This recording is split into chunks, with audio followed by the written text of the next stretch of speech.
what we see is that there are a lot of jobs available out there. We're having trouble filling a lot of those jobs because of a mismatch between the skills that are available in the economy and the ones that are strongly in demand. And that is leading to a scenario where unemployment is elevated as compared to what we might anticipate. Right. Do you see elements of cost push, wage inflation, that's going to start becoming a worry for people at the Fed? Right now, overall, inflation is benign. But if wages start getting out of control, that changes.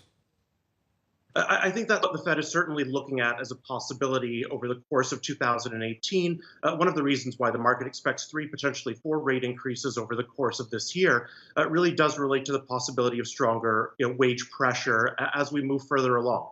And so as we encounter scenarios where the market continues to tighten, I think it's very likely, and of course we don't want to sort of pick times exactly, but it's very likely that this will be the year that we begin to see some of those stronger wage pressures. And the market's expectation for that, again, I think is why we expect to see 3, potentially 4 increases this year.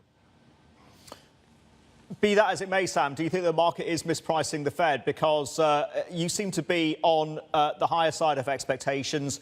Many in the market see 2 or 3.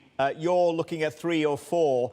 I can't help but feel that the market still believes that the Fed is not going to take away the punch bowl abruptly. But as we've been discussing, if inflation does spike, they will have to. I think you're right. I mean, the market has certainly become very accustomed to the idea of the Fed moving quite slowly and gradually.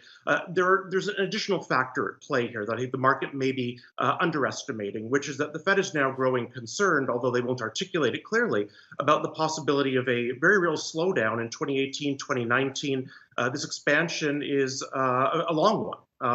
So at some point over the course of the next 2.5 years, it's reasonable for us to expect in our economic models that we will begin to see signs of a peaking and slowdown in the economy. So on one hand, there's the inflationary pressures that are allowing them to raise rates, but they also have a limited amount of time during which to build monetary policy flexibility, to build dry powder, which ultimately they need when the economy does begin to slow again.